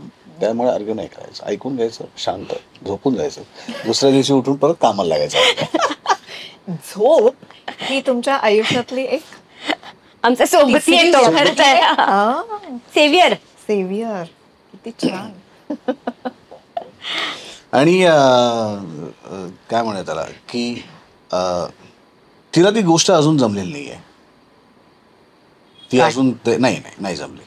ऍक्सेप्टन्स नाही अबाउट जमली. अजूनही नाही. म्हणजे मला असं वाटतं की आता झाली ना आता एवढी वर्ष असं म्हणतो तो. एकमेकांना 35 वर्ष झाली. करेक्ट. आता मी कुठे म्हटलं आता जाणार? तू कुठे जाणार आहेस आणि आता मी कुठे जाणार आहे. खरंय. तर आपण घरीच येणार आहोत, आपण रोज एकमेकांची तोंड बघणार आहोत, आपल्याला एकमेकांबरोबरच राहायचं आहे. त्यामुळे आता पूर्वीचं ठीक आहे, सर नवीन नवीन लग्न झालंय, तुला काही इन्सिक्युरिटी वाटणं, तुला भीती वाटणं, काळजी वाटणं वगैरे सगळ्या गोष्टी. आता काय म्हणजे आता कुठे जाणार आहेस तू किंवा मी? तर नाही ना. इंटेन्सिटी कमी झाली असेल ना. नाही इंटेन्सिटी नाही तिच्या वाटण्याची नाही तेवढीच आहे. नाही, this is not, I don't feel proud of about it. पण त्यामुळे जसा तो एका प्रकारे वायर्ड आहे ना, तशी मी एका प्रकारे वायर्ड आहे असं म्हणायचं. काय म्हणजे येस. ओके. तुम्ही त्याच्या So बरोबर आता जगताय. ते मी पूर्वीपासूनच कधी प्रयत्न केले नाहीत की तू बदल वगैरे वगैरे. तू बदलू नकोस, तू आहेस असेच राहा. कारण मी नाही तुझ्याबद्दल करू शकत, तुला तुझ्याच विचारांनी बदलायला लागेल. तर मी नाही तुला फोर्सफुली बदलू शकत की बघ असं नाही असं असतं, मग ते ज्ञानबाजी करा तिला, तसं आणि ते पद्धत टिकत पडत पण नाही. नाही तू ना. तुझ्या विचारांमध्ये राहा, मला माझं काम करू दे. त्यामुळे ती अजूनही त्याच्यात काहीच फरक पडलेला नाही. म्हणजे मी खूप कम्फर्टेबल नसते अजूनही. Which is okay. प्रत्येकाचं आपापलं मत असतं. आणि मी हे समजावलं जात नाही, अगं हे काम आहे, हे खोटं असतं वगैरे वगैरे. तुला विश्वास ठेवा, तुला आनंद वाटतोय ना त्याच्यात, मी हॅपी, मी माझं काम करणार. कारण ह्याच्यात समजावायला जाऊन काही घडणार नाहीये हे मला 2 वर्ष तेव्हाच कळले लग्नानंतर. त्यामुळे पुढची 20 वर्ष मी त्याच्यात वाया घालवतच नाही. ते अर्धा तास 1 तास त्याला केवढं हसवायचं मग. त्यापेक्षा छान टीव्ही बघा, पुस्तक वाचा, हा काहीतरी, नाही तर झोपा किंवा खाली चालायला जा. या समजत बसण्यात जो वेळ जाईल ना, त्याच्यात हाताला काही लागणार नाही आपल्याला. नाही तर बेणारे बाई जसं आपल्याकडे होतं की अर्धा तास कॅरेक्टर समजवल्यानंतर परत ती वाक्य तसंच बोलायची. कोण होतं हे? एक कॅरेक्टर एक काल्पनिक कॅरेक्टर उभं केलं होतं ना, की ज्याला येत नाही काम त्याला आपण म्हणायचो ना, तसं आहे ते. त्यामुळे तो तिला समजूत काढूया, त्याच्यात आपण इन्व्हेस्ट करूया 1 तास 1.5 तास, त्याच्यात हाताला काही लागणार नाहीये. त्यामुळे तिला तिचा विचार करू दे. तिला वाटतं छान वाटतं त्याच्यात. मला कधी कधी वाटतं ब्युटिफुल माइंड नावाचा पिक्चर आठवतो. किती दुष्ट आहे, छान वाटतं तिला. ती त्याच्यात त्याला अशी एक काल्पनिक पात्र दिसायची बघ, आणि तो त्याच्यात रमायचा. त्याला असं वाटायचं की कोणीतरी हल्ला करतो. तसं तिचे काल्पनिक सीन तिला आवडतात. काल्पनिक नट्या खऱ्या असतात, सीन काल्पनिक असतात. त्यामुळे त्याच्यात तिला आनंद मिळतो. पण या सगळ्यात आता सोशल मीडियावर जी परिस्थिती आहे सध्या, त्याच्यावर आम्ही दोघंही आणि नसतो. याच्यावर आम्ही दोघंही नसतो. पण म्हणजे त्याचा त्रास बंद करून केलाय. घेणं किंवा नाही, मला झाला कदाचित काही वर्षांपूर्वीपर्यंत खूप आपण एखादं मत परखडपणे एखाद्या घटनेविषयी, व्यक्तीविषयी, समाजातल्या एखाद्या गोष्टीविषयी मांडायचो. पण माझ्या नंतर लक्षात आलं की हा जो आहे ना, निरुद्योगांचा उद्योग आहे सोशल मीडिया. याच्यावर तू काही लिहिलंस तरी सुद्धा तुला ट्रोल करणार आहे, तू काही नाही लिहिलंस तरी सुद्धा तुला ट्रोल करणार आहे. त्याच्यापेक्षा आपलं काम काय, चित्रपट पोहोचवणं, तेवढंच आपण करूया, बाकी काही नाही. Thank you so much. ना मी त्याच्यावर काही पोस्ट करत, ना मी त्याच्यावर काही कोणाला शहाणपणा शिकवायला जात. कारण आता डायरेक्टली तुला 2 गटात विभागलं जातं, एक तर अ गट किंवा ब गट. तू एक ड गटाचा आहेस असं कोणाच्या गावी पण नसतं. त्याच्यामुळे ना मला कुठल्या पक्षांमध्ये इंटरेस्ट आहे, ना मला राजकारणामध्ये इंटरेस्ट आहे. तर मी कशा करता काहीतरी, कारण ते दोन्ही तितकेच आहेत व्हायलेंट. अ पण तितकेच व्हायलेंट आहेत, बी पण तितकेच व्हायलेंट आहेत. आपण नाही होत. आपल्याला काहीतरी चांगलं घडावं असं वाटतं, पण ते चांगलं घडण्यासाठी तुला लगेच कोणाचा तरी शिक्का तुझ्यावर बसलेला असतो, ह्याची काही गरज नाही आहे. आणि तुला जे चांगलं काम करायचं आहे याच्यासाठी तुला सोशल मीडियावरती जाण्याची काहीच गरज नाही. पूर्वीच्या काळी लोक खूप चांगलं काम करत होते, त्यांना सोशल मीडिया कधीही वाटलं नाही की आपण त्याच्यावरती जावं. आणि आताही त्याची काही गरज नाही. जे तुला चांगलं काम करायचं तू प्रत्यक्ष लोकांमध्ये जा, संस्थेत जा, तू काम कर, बाजूला पड. त्याची तुला जाहिरातही करायची गरज नाही आहे. आणि त्या सोशल माध्यमापासून मला असं वाटतं की मानसिक शांतता हवी असेल ना, तर त्याच्यापासून जितकं लांब राहता येईल तितकं लांब राहावं. अगदी खरं, मोलाचं बोललास खरंच. तुला त्रास झाला कधी सोशल मीडियावरच्या ट्रोलिंगचा किंवा त्रास नाही, थोड्या वेळापुरतं वाईट वाटतं ऑब्व्हियसली, आणि असं वाटतं की म्हणजे काही गरज होती काय याची, पण सोडून देण्यातच जे काय शहाणपण आहे तेच. आणि त्याचं म्हणणं असतंच नेहमी की लक्ष नको देऊस, लक्ष नको देऊस. त्यामुळे आणि असं होत नाही लक्ष नको दिवस, आपण म्हणलं तरी सुद्धा ते बॅक ऑफ द माइंड राहतं तुझ्या, आणि पुढचे कित्येक दिवस तुला ते छळत राहतं. आणि जितकं समाज माध्यमं घातक होतीच पहिल्यापासून, तितकीच आता माध्यमं सुद्धा घातक झाली. त्यांनी स्वतःचं सत्व सोडून दिलंय, त्यांनी स्वतःचं माध्यम असणं सोडून दिलंय, त्यांनाही चीप पब्लिसिटी पाहिजे. त्यामुळे बेटर की तू काहीच बोलू नकोस स्वतःच्या सिनेमाच्या पलीकडे. खरं तर त्याच्याविषयी बोलू नकोस, काहीच बोलू नकोस. तुला बोलायचे मित्रांबरोबर जा, चहा पी, खायला जा, फिरायला जा, त्यांच्याशी बोल. सोशल माध्यमावरती काहीच बोलू नकोस. ते माध्यम आता राहिलेलंच नाही की तू काही फुकट आहे ना बोलावंस. सगळ्यांसाठी, फ्री आहे. त्यामुळे निगेटिव्हिटी आणि कोणी काही त्याच्यावर लिहू शकतं, म्हणजे आणि त्यांना पैसे त्यांना पडत तसं नाहीत भान नाही कोणाला. ना, त्या कुठल्याही महिलांविषयी, ज्या विशेषतः आपल्या क्षेत्रातल्या महिलांविषयी ज्या पद्धतीने लिहिलं जातं ना, ते एका पॉइंटला सहन नाही करू शकत तू. खरंय. त्यामुळे लांब राहणंच. लांब राहणं सगळ्यात जास्त. आपण एक रॅपिड फायर प्रश्न आहेत. कोण जास्ती प्लॅनिंग करतं आणि कोण स्पॉन्टेनियस आहे? प्लॅनिंग भयंकर. डिसिजन मेकर असं कोण आहे? ओहो. सकाळी लवकर उठणार तुला आणि आता वाद नकोय म्हणून सगळे नाही, डिसिजन मेकर काय डिसिजन मी मला घेतला त्यांनी सांगितलं की तो खरं बोलणार आहे. खरं बोलणार आहे. आमच्या घरात तू कान्हा मल्हारला फोन कर, माझ्या आई बाबांना फोन कर, तिच्या आई बाबांना फोन कर आणि विचार. छान, मस्त. सकाळी लवकर उठणार आणि रात्री उशिरा झोपणार कोण आहे? मीच. हो. कारण काय आहे त्यातला, मला आता मी अशा विचित्र वयाच्या मुलांची आई आहे सध्या. एक 19 वर्षाचा जो रात्री 12-12:30 पर्यंत घरी येत नाही, आणि एक 14 वर्षाच्या दिवशी शाळा कंपल्सरी सकाळी असते. त्यामुळे ते 12:30 ते 5च्या मध्ये माझी झोप असते, आणि त्यामुळे झोपायलाही उशीर होतो आणि सकाळी कंपल्सरी उठायलाच लागतं. तुमच्यापैकी फूडी कोण आहे? सोबत. मी हो. आणि तू खायला करून घालतेस? हा, येस. लवकर रागवतं कोण आणि लवकर शांत कोण होत? दोन्ही. मी रागवतेही लगेच, म्हणजे मी खूपच शॉर्ट टेम्पर्ड आहे. पण मी मगाशी म्हणलं तसं, मी एकदा बोलून झालं माझं की माझा राग शांत लगेच होतो. हा तसा फार चिडत नाही, पण चिडला की त्याची सायलेंट ट्रीटमेंट असते, म्हणजे तो शांतच असतो. तो असा खूप चिडून काही बोलेल. आणि मग किती दिवस लागतात त्या शांततेतून बाहेर यायला? नाही, असं काय नाही. असं नाही, पण तरी लागतात एखाद दुसरा दिवस, एवढाच. लग्नानंतर एकमेकांकडून शिकलेली एखादी गोष्ट? एकमेकांकडनं शिकलेली, मला असं वाटतं तिला माणसं जोडणं तिला प्रचंड उत्तम जमतं, जे कदाचित मला अजूनही जमत नाही. माणसं जोडणं म्हणण्यापेक्षा माणसं टिकून ठेवणं. जोडता येतात आपल्याला काय, पण ती टिकून ठेवणं, त्याच्यासाठी एफर्ट्स घेणं, प्रयत्न करणं, आणि दाखवायला म्हणून नाही, मनापासून एफर्ट्स घेणं, ते तिला खूप सुंदर जमतं. पॅशन. कुठल्याही बाबतीत, कुठल्याही एखाद्या गोष्टीबद्दल पॅशनेट असणं, काय कामाच्या बाबतीत, ते सुबोधकडे बघून शिकलीस. वा. कधीतरी एकमेकांना न सांगता केलेली एक गोष्ट?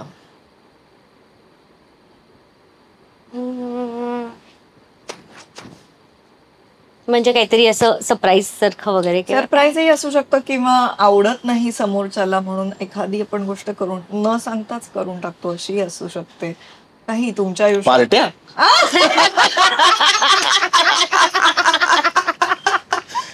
त्याच्याविषयी बोलू नकोस.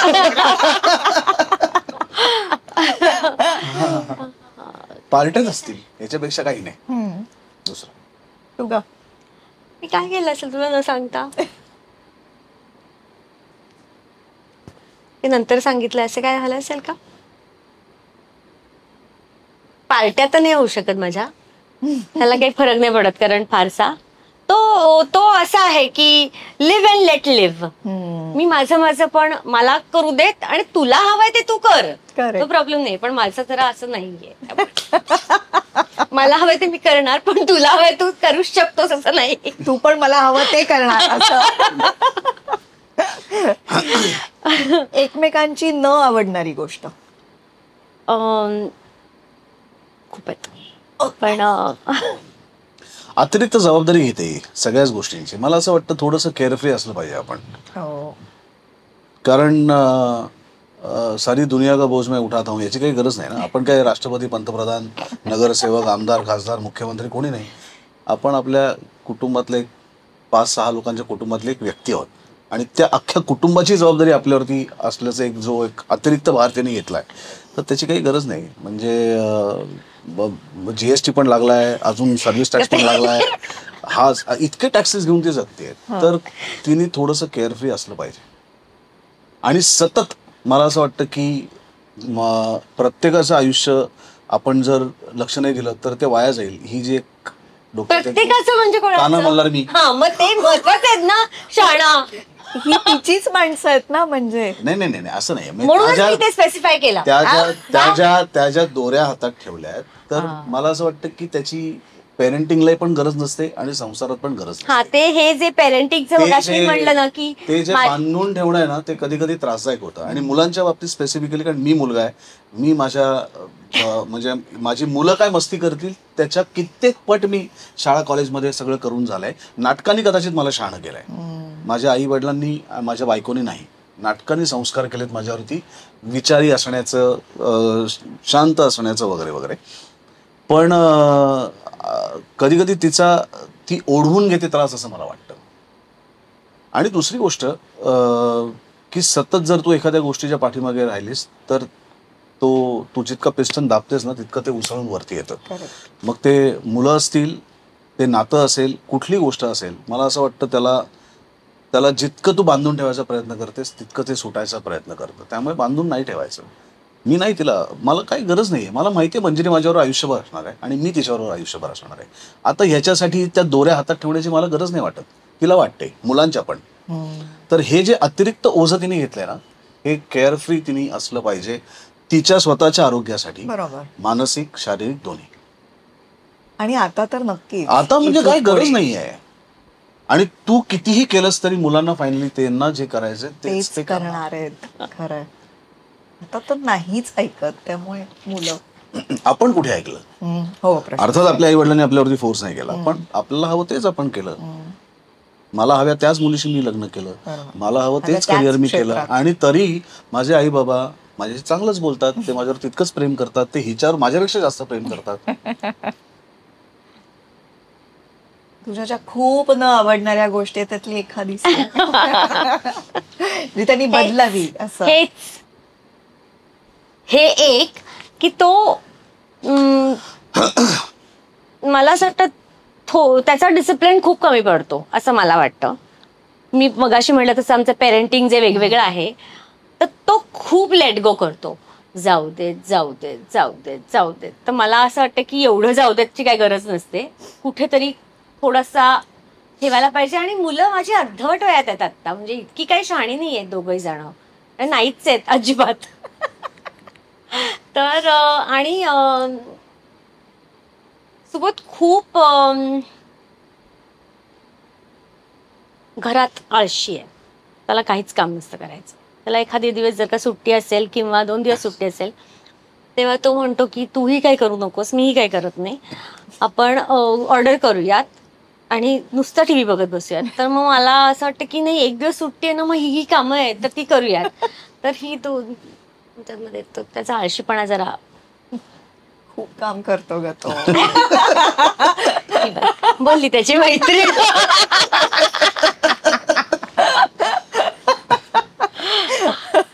आमच्याकडे म्हणजे सुबोधच्या, म्हणजे माझ्या माहेरी पण आणि सासरी पण, सुबोधचंही काही काम असेल ना, सुबोध बद्दल काही विचारायचं असेल तरी मलाच फोन येतो. ऑब्व्हियसली आय मीन बऱ्याच ठिकाणी असं असेलच की बायकांनाच येतो. नाही, तो जरा कामात असेल ना, तर मला असं वाटतं मी वरती तंगड्या पसरून बसलीये का घरात, नाही, मला पण आहेत काम.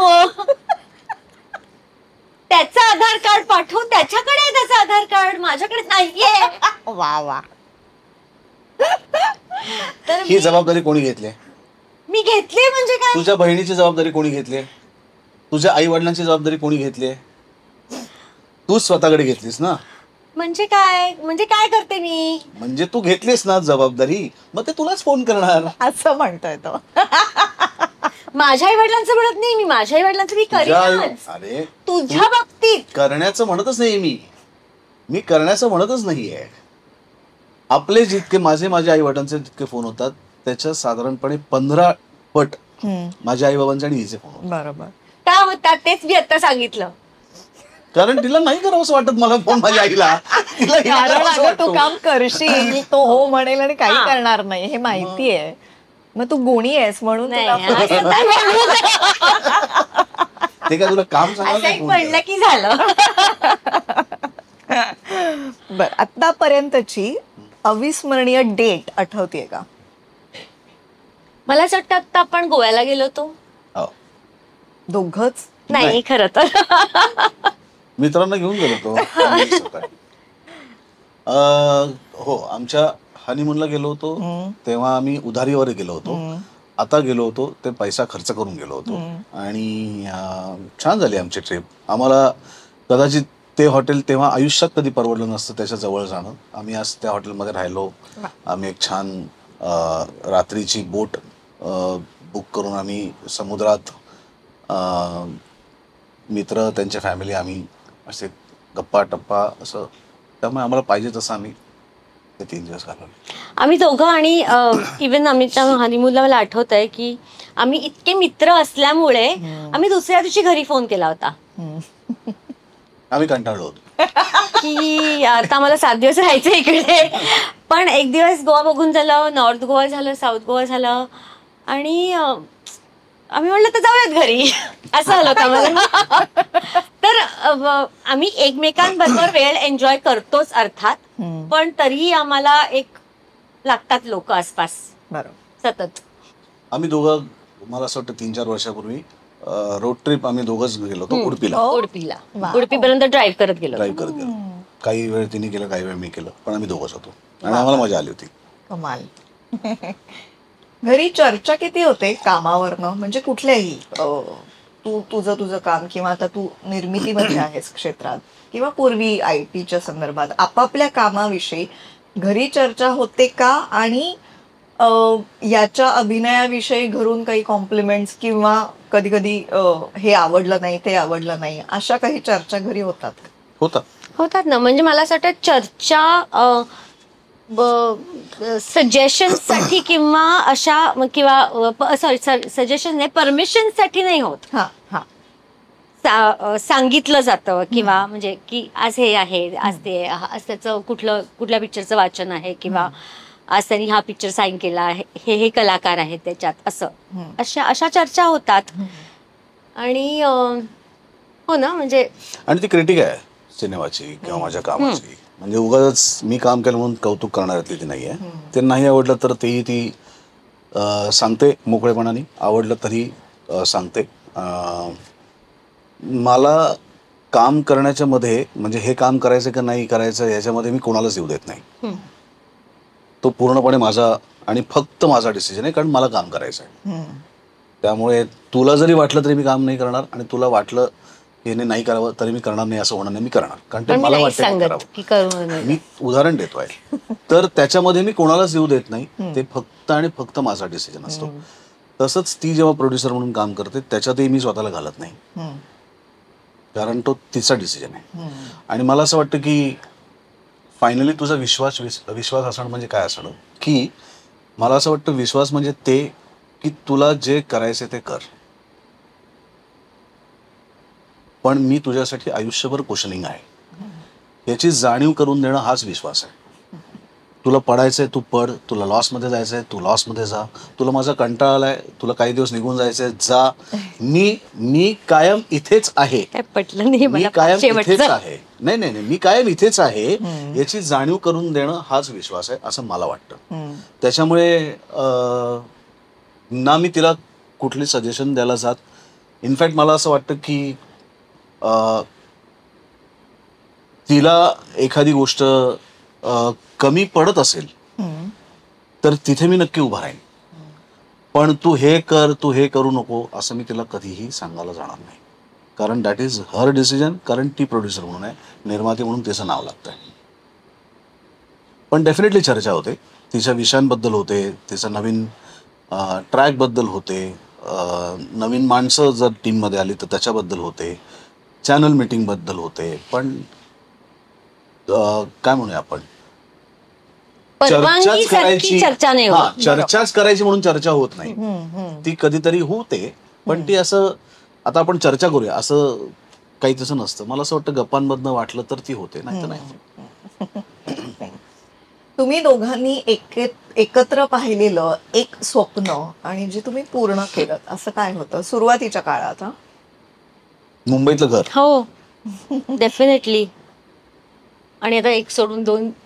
मुंबईतलं घर, मुंबईतलं पहिलं घर होणं हीच सगळ्यात मोठी गोष्ट होती. आणि मला असं वाटतं ती पण मंजिरी तिची नोकरी चालू होती म्हणून ते झालं.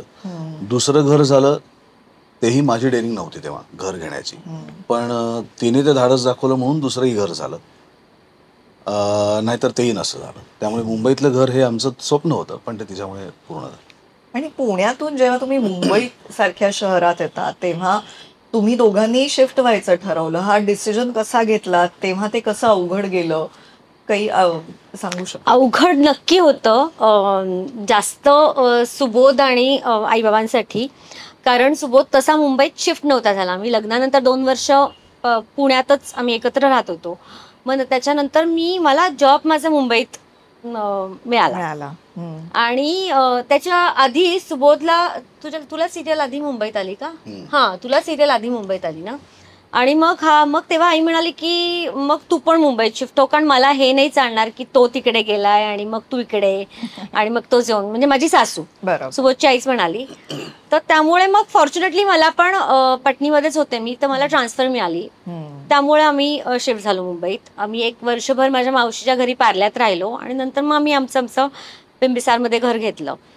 पण इट वॉज खूप डिफिकल्ट आईबाबांसाठी पण, की आता शिफ्टच होणार. जाऊन येऊन जेव्हा तो करत होता तेव्हा म्हणजे गोष्ट वेगळी होती. पण आता एकदा शिफ्ट झाल्यानंतर परत पुण्यात हा कायमचा येणार नाही हे साधारणतः त्यांना माहिती होतं.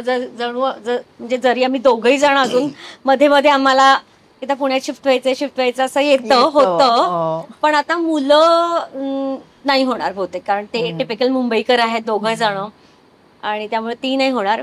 पण सुरुवातीचा काळ 1 वर्षभर मावशीच्या घरात राहिल्यामुळे थोडेसे पैसे आम्ही साठवू शकलो आणि ते स्वतःचं घर घेऊ शकलो. त्यामुळे तोही एक आम्हाला म्हणजे काय आधार आणि मदत झाली ती. पण इमोशनली ते खूप अवघड होतं सगळ्यांसाठीच. आणि मी पण माझ्यापेक्षा जास्त सुबोध खूप टिपिकल पुणेकर आहे अजूनही. इतके वर्ष मुंबईत राहूनही. बरोबर. पुणेच पुणे. पुणे प्रेम भयंकर आहे. असा एखादा प्रसंग आयुष्यात आला का, वर खाली खूप प्रसंग येत असतात आणि असं आपल्याला वाटतं की या प्रसंगामुळे आपण दोघं जास्ती एकत्र आलो, घट्ट झालो, आपलं नातं घट्ट झालं, असं काही होऊन गेलं का आयुष्यात? मला नाही वाटत. मला असं वाटतं की ज्या क्षणी 4 वर्ष आम्ही एकमेकांशिवाय राहिलो ना, तोच सगळ्यात महत्वाचा काळ होता आणि टप्पा होता. कारण त्याच्यामुळेच आम्ही एकत्र आलो. त्या 4 वर्षातच जर आम्ही वेगळे झालो असतो तर झालो असतो. जेव्हा आम्ही एकमेकांना भेटलो नाही, जेव्हा आम्ही एकमेकांचा चेहराही पाहिला नाही, आणि तरी सुद्धा 4 वर्ष म्हणजे साधारणपणे 1400 दिवस आम्ही एकमेकांशिवाय, एकमेकांना न बघता, एकमेकांना न भेटता राहिलो. मला असं वाटतं तोच काळ होता ज्याने आम्हाला जवळ आणला. त्याच्यानंतर मला असं वाटतं की वर खाली असलेले प्रसंग तुमच्या आयुष्यात येतातच, पण तुम्ही एकत्र त्याचा सामना कसा करता आणि एकत्रपणे त्याला निभावून पुढे कसं जाता तेच महत्त्वाचं आहे. आणि आता आम्ही एकत्र आहोत हा विश्वास आहेच आहे. त्यामुळे त्या प्रसंगाचं इतकं बाऊ पण वाटत नाही. ते ठीक आहे, ते येतात ते जातात, इट्स ओके. आपल्याला सर्वाइव्ह होऊन पुढे जायचं आहे. पुढे जायचं हे महत्त्वाचं. खरंय. पुढच्या पिढीला नात्यात एकमेकांना खूप स्पेस देणं महत्वाचं वाटतं. जे आपल्याला माहित नाही, म्हणजे आपण या विषयावर विचारच नाही केलाय. तर तुम्ही कधी विचार केलाय की एकमेकांना स्पेस देणं किंवा एकूणात लग्न संस्था आणि त्याच्याकडे आता पुढची पिढी ज्या पद्धतीने बघतीये, घाबरतीये लग्न करायला कदाचित, तर या विषयीचं तुमचं मत? मला माहित नाही. मला सिरियसली माहित नाही. म्हणजे लग्न याच्याविषयी चिंतन करणे इतकं मी काही मोठा नाही आहे.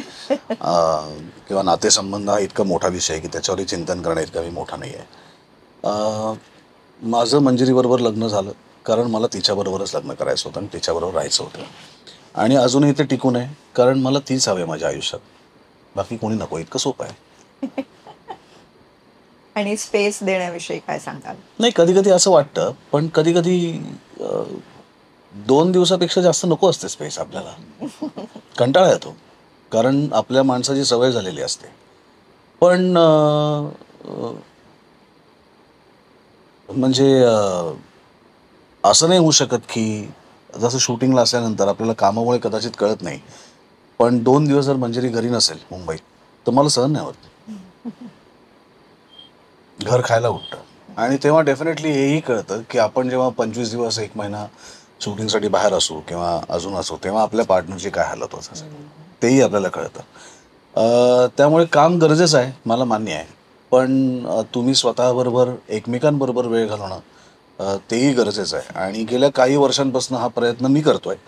जे माझे पहिले बरेच वर्ष माझ्याकडनं मिस झालं, बाहेर जाणं मिस झालं, सुट्टी काढून खूप काळ एकत्र राहणं मिस झालं. तर गेल्या काही वर्षांपासून मी हा प्रयत्न नक्की करतोय की वर्षातले जास्तीत जास्त दिवस मी मंजिरीबरोबर, माझ्या मुलांबरोबर, आईबाबांबरोबर सुट्टी म्हणून बाहेर जाईल. आणि ते हळूहळू जमतंय असं वाटतं मला. तुम्ही दोघंही भरपूर काम करताय. आपापल्या लेवलवर त्या त्या कामांमध्ये भरपूर स्ट्रेस असतो. तर तो स्ट्रेस आपण घरी येऊन एकमेकांशी बोलतो की तो स्ट्रेस बोलण्यासाठी आपण मित्रमैत्रिणींशी बोलतो, का एक वेगळी काही मदत घ्यावीशी वाटते? मी खरं सांगू का, मला आजपर्यंत कामाचा कधी स्ट्रेस नाही आला. उलट मी जेव्हा काम करतो तेव्हा मी सगळ्यात स्ट्रेस फ्री असतो. त्यामुळे कामाचा मला आजतागायत कधी स्ट्रेस नाही आला. ओके. दुसरी गोष्ट, मला असं वाटतं की बाहेरची धुणी घरात आणू नये. म्हणजे कामात जर कोणाचं पटत नसेल तर ते घरी येऊन बायकोला त्याच्याबद्दल किंवा पार्टनरला त्रास देण्यापेक्षा ज्याचं पटत नाही त्याला सांगावं आणि ते रिकामं करून घरी यावं. स्ट्रेस येतच नाही का, तर असं नाही आहे. पण त्या बाबतीत आता जसं यामधल्या सगळ्या सोशल मीडियाच्या माध्यमातून असेल किंवा मध्ये माझ्या प्रकृतीच्यामुळे असेल, तर जे काही उलथापालथ झाली होती मेंदूमध्ये ती मी मंजिरीशीच बोललो. किंवा फार फार तर मी बोललो तर माझे अगदी शाळेतले जे माझे खूप जवळचे मित्र आहेत मी त्यांच्याशी बोलेन. पण ह्याच्या पलीकडे मी बाकी कोणाशी कधीच बोलायला जाणार नाही. पण मी बोलतो तिच्याशी, म्हणजे दुसऱ्या कोणाला तरी सांगावं असं मला वाटत नाही. तुझ्या बाबतीत? माझ्या बाबतीत ते तसंच आहे. मी माझ्या स्ट्रेसचं कारण आणि औषध हे सगळं माझ्या घरातच आहे. त्यामुळे दोन्ही. वा वा. सो नाही, बाहेर असं काही प्रोफेशनल हेल्प वगैरे असं काहीच कधी लागलं नाहीये. पण म्हणजे येतोही मला ह्या तिघांमुळे, जसा हा मगाशी म्हणला तसा मी ओढवूनही घेत असेल कदाचित. पण तेही आणि बोलून मोकळेही मी तिकडेच, रिलॅक्सडही मी तिकडेच असते. म्हणजे I am the most relaxed when सगळे घरी आहेत. That is the time I am most relaxed. मी खूप झोपू शकेन, मी आनंदी असते वगैरे वगैरे वगैरे. पण ते सगळे मला दिसले पाहिजेत समोर घरात. फक्त कामं संपल्यावर ताबडतोब घरी यावं असं वाटतं की एक स्वतःला एक वेगळा वेळ देऊन मग घरी यावं असं वाटतं? नाही, ताबडतोब. हो, क्वचित कधीतरी ठरलेलं असेल तर कधीतरी नाही, ठरलेलं असेल नाही, क्वचित कधीतरी असं होतं की गप्पा रंगतात तुमच्या कामाच्या ठिकाणी आणि असं वाटतं की अजून 1 तासाचं एक्सटेन्शन याला असलं पाहिजे या गप्पांना. पण असं आता खूप कमी घडतं. आता चमते गजेन मी घरी पोचतोय असंच होतं. हा, ते एक्सटेन्शन असंही नसतं की मला घरी जायचं नाहीये म्हणून मी बाहेर टाइमपास करतो. अशा कारणाने ते एक्सटेन्शन होत नाही. ते योगानी जर का कामाच्या ठिकाणी काही हा म्हणला तसं गप्पा रंगल्या तर पण घरची ओढ असतेच. मस्त. येस. तुम्ही दोघांनी एकमेकांसाठी भरपूर पत्र लिहिलेली आहेत पूर्वी. हो. तर द अनुरूप शो मध्ये आता आपण असं म्हणतो की आपण आता पत्र लिहित नाही, पटकन टेक्स्ट करतो, व्हॉट्सअप करतो. एक काय बदामवाला इमोजी खरं तर काहीच एक्सप्रेस करत नाही असं आपल्याला वाटतं. तर आपण इथे एक वोकल लेटर ठेवलंय. तुम्ही एकमेकांना ते वोकल लेटर आत्ता म्हणायचंय, बोलून दाखवायचंय. मग त्याच्यात तुम्हाला हवा तो मुद्दा, अगदी प्रिय सुबोध पासून तुझी मंजिरी, असं काही म्हणजे तुम्हाला जे वाटेल ते एकमेकांना पत्र म्हणून दाखवायचंय. अच्छा अच्छा आम्ही म्हणून म्हटलं तुम्ही लिहिलं आणि त्या वाचलं. नाही. तुमच्या मनातलं आम्ही कसं घेणार आहोत.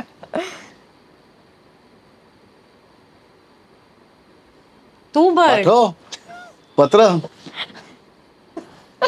खरंच अवघड आहे हा आता.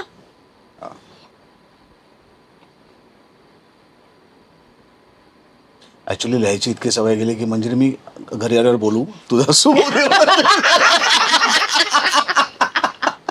इतकी लिहिण्याची सवय गेली आता. असं पटकन आठव सुचणार नाही काही मला. इतकी क्रिएटिव्ह मी नाहीच आहे. पण तुझं भयंकर प्रेम आहे त्याच्यावर, त्या निमित्ताने सुचेल तुला. जे मेसेजेस मध्ये लिहितेस एवढे तेच पत्र. असं मी प्रेमाने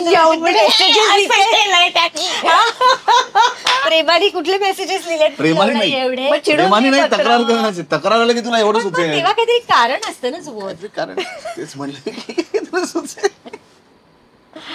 असं समज की तुम्हाला परत तू परत कॅनडाला गेली आहेस काही वर्ष आणि पत्र लिहायची वेळ आली आहे तुझ्यावर.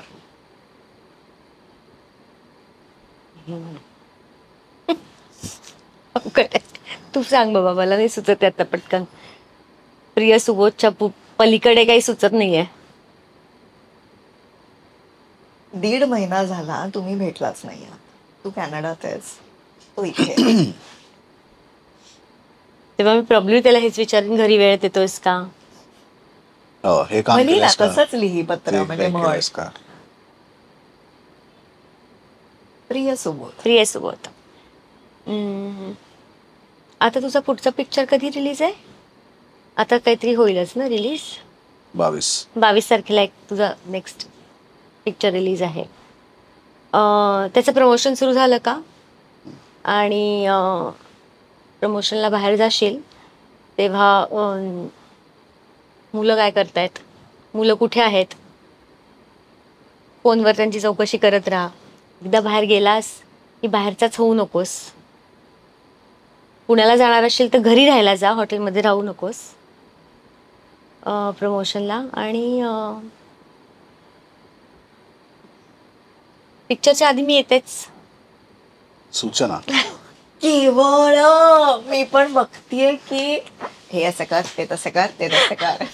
म्हणजे मॅनेजरला जे आपण कामं सांगतो किंवा घरात काम माय मॅनेजर वाईफ. तसं आहे. एकही तुला प्रेमाचं काही बोला असं नाही म्हटलं म्हणजे. आता मला असं वाटतं आता आहे बघ, आता ह्या सेटअप मध्ये काही बोलणं महिना तुम्ही नाही यार, ते असं खूप खोटं खोटं होईल या सेटअप मध्ये. जेव्हा मी खरंच बोलायचं असेल तेव्हा मी आहे प्रेमळ, नाही असं नाही. हो मग ते माहिती मला. पण छान प्रॅक्टिकल पत्र लिहिलं. सुबोध. प्रिय मंजिरी, तू सांगितलं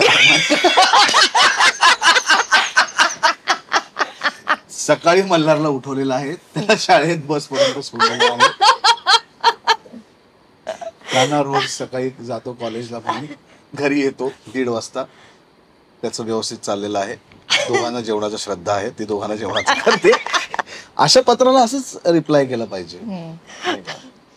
हा पण मग बघ, अशा सेटअप मध्ये आम्हाला असं काही खूप प्रेमळ म्हणजे खूपच ते. पण प्रॅक्टिकल म्हणजे एका पॉइंटला संसारात आपण आता रहाट गाडग्यातच आहोत की, तर हरकत नाही प्रॅक्टिकल पत्र.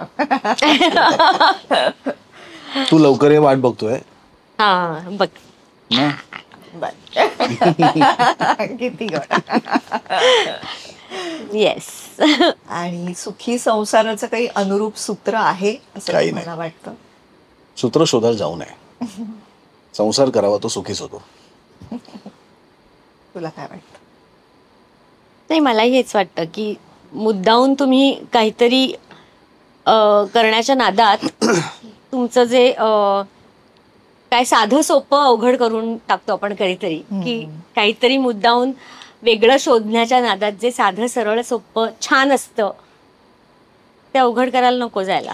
आणि प्रेम वगैरे तर आपण ही खूप काय म्हणूया ना, फिल्मी नाही, ढोबळ कल्पना आहे. प्रेम म्हणजे काय ही खूप ढोबळ कल्पना आहे ना. आपल्याला म्हणायचं असतं की माझं प्रेम आहे म्हणजे काय ते माहीत नाही. पण त्याच्या आधी एक गोष्ट असते जी खूप सहज जमण्यासारखी असते, ती म्हणजे आपण प्रत्येकाचा सन्मान करावा, रिस्पेक्ट करावा तुमच्या घरातल्या प्रत्येक सदस्याचा, तुमच्या पार्टनरचा. आणि जेव्हा तुम्ही त्याचा रिस्पेक्ट करता त्याच्यातनंच प्रेम निर्माण होतं. त्यामुळे पहिल्यांदा रिस्पेक्ट करा एकमेकांचा, एकमेकांच्या वेगळ्या आयडेंटिटीचा, एकमेकांच्या वेगळ्या बॅकग्राऊंडमधून आलेत त्या बॅकग्राऊंडचा. सो रिस्पेक्ट त्या पर्सन, त्या स्वतंत्र व्यक्तीचा, मग त्याच्यातनं आपोआप प्रेम निर्माण होईल. आणि थोडा ऍक्सेप्टन्स, थोडीशी ॲडजस्टमेंट हे म्हणजे इम्पॉर्टंट आहे आणि मस्ट आहे. नाहीतर असं नाही होऊ शकत की प्रत्येक गोष्ट ॲडमेंटली मला असंच हवं आहे आणि तसंच हवं आहे असं नाही होऊ शकत. आणि जे आय थिंक आत्ताच्या थोड्याशा नेक्स्ट जनरेशनला आणि त्यांना थोडंसं हे कळायला पाहिजे की adjustment is just part of it. Me adjust करते म्हणून मी काहीतरी फार मोठं काय सॅक्रिफाईस करते असं काही नाही आहे. इट इज तुम्ही प्रत्येक गोष्टीत करता की तुमच्या करिअरमध्ये पण करता, तर why not in a relationship. Perfect.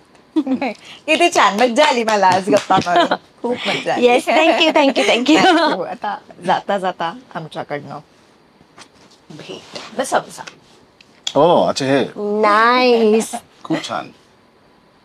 लिहिलंय, वाचूया. प्रिया, सुबोध आणि Manjiri, this is not just a hand print, it is a blue print of love. We celebrate you and cherish your moments of togetherness.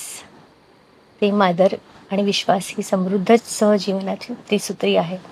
अनुरूप नात्यासाठी फक्त प्रेम पुरेसं नसतं, प्रेमाला साथ आवश्यक असते, ती विश्वासाची. आणि परस्परांविषयीचे आदर असेल तरच प्रेम आणि विश्वास टिकतो आणि टिकत होतो. ती हेच तुम्ही आजच्या आपल्या अनुरूप दुःखांमध्ये मांडलं होतं. एक प्रवासात प्रत्येक साथ दिली प्रेमाचे क्षण. खूप सुंदर आहे. थँक्यू. मस्त. येस, आज तुम्ही दोघंही वेळ काढून Yes. आलात इथे आणि छान आपल्या गप्पा झाल्या. त्यानिमित्त तुमचे मनापासून आभार. चला, Thank you, आपण दोघांनी thank खूप you. वर्ष सिरियल मध्ये नाही किंवा इथे तरी एकत्र पॉडकास्ट मध्ये काम केलं. खरंय. नमस्कार, मी सुबोध भावे. आजचा आमचा एपिसोड बघून तुम्हाला मजा आली असेल, आवडला असेल तर नक्की लाईक करा, सबस्क्राईब करा आणि आवडलं तर जरूर शेअर करा. अनुरूप विवाह संस्थेचा हा यूट्यूब चॅनल. आणि याच प्रकारचे अजून खूप सारे एपिसोड्स या चॅनलवरती तुम्हाला बघायला मिळणार आहेत. खूप सारी तुम्हाला आवडणारी, ज्यांच्याकडनं खूप काहीतरी शिकावं अशी माणसं, असे अनेक जोडपी इथे येणार आहेत. त्यांचे अनुभव नक्की ऐकत राहा.